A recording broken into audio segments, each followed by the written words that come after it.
Création ou évolution, deuxième partie.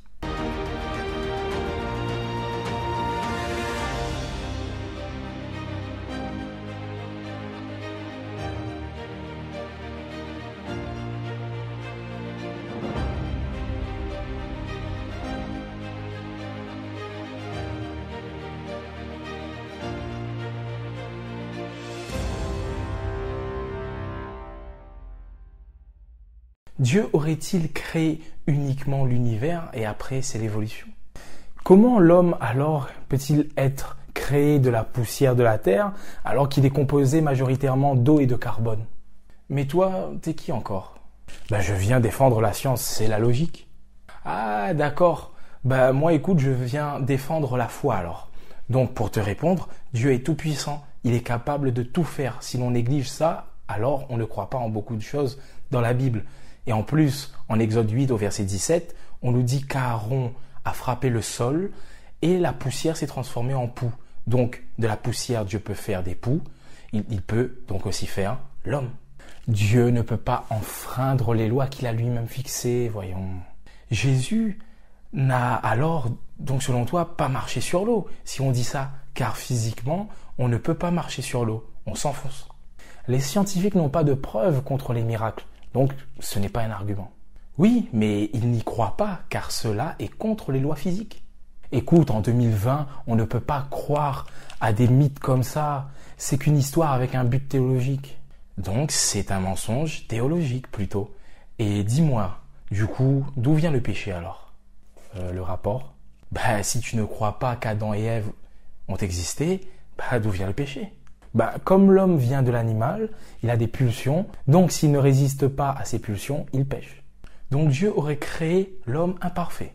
Dieu n'a pas créé l'homme, il a évolué. Ah, c'est vrai, tu crois à ça? Je n'y crois pas, c'est la vérité, il y a des preuves. Tu penses pas que Satan peut tromper les gens pour que on renie Dieu en tant que créateur et en plus, Satan était un ange, donc pas de pulsion animale, comment tu expliques ça?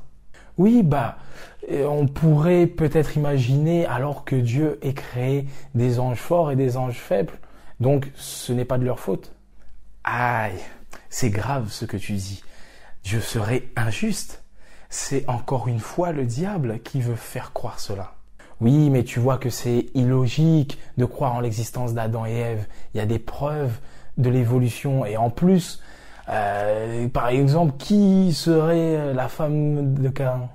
Oh, c'est une chose simple et complexe à la fois à répondre, car Caïn a eu pour femme quelqu'un de sa famille. Oh, c'est contraire à la Bible, non? Ah, pas autant de Caïn, car c'est des siècles après que Dieu a interdit ce genre de relation. Car plus de perversité et le péché a abondé encore plus. Regarde, on voit même qu'Abraham a pour femme sa demi-sœur, Sarah. Tu peux voir ça en Genèse 20, verset 12. Ouais. Sauf si tu ne crois pas à l'existence d'Abraham aussi. Et là, ta foi s'effondre devant celui qui est appelé le père de la foi. En plus, Luc écrit dans Acte 17 au verset 26, « Il a fait que tous les hommes sortis d'un seul sang habitassent sur toute la surface de la terre. » Donc, d'un seul sang, tous sont ajoutés à ça. Paul, dans l'Épître aux Romains, expose toute une théologie concernant le fait que Jésus soit le deuxième Adam.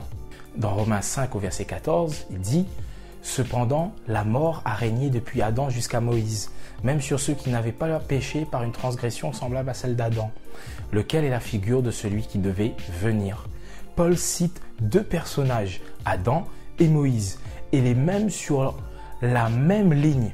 Croire que Paul ne croit pas en Moïse serait absurde. Donc, citant aussi Adam, il fait comprendre qu'il croit qu'Adam ait existé, et c'est logique.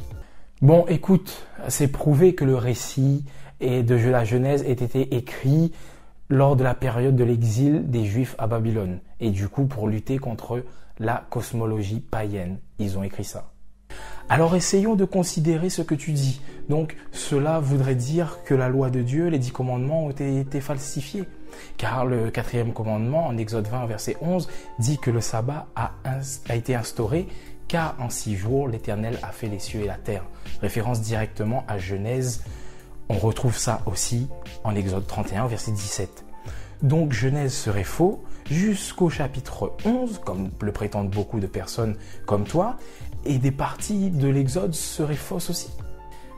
Dans ce cas, tu devrais alors douter de la véracité de la Bible entière.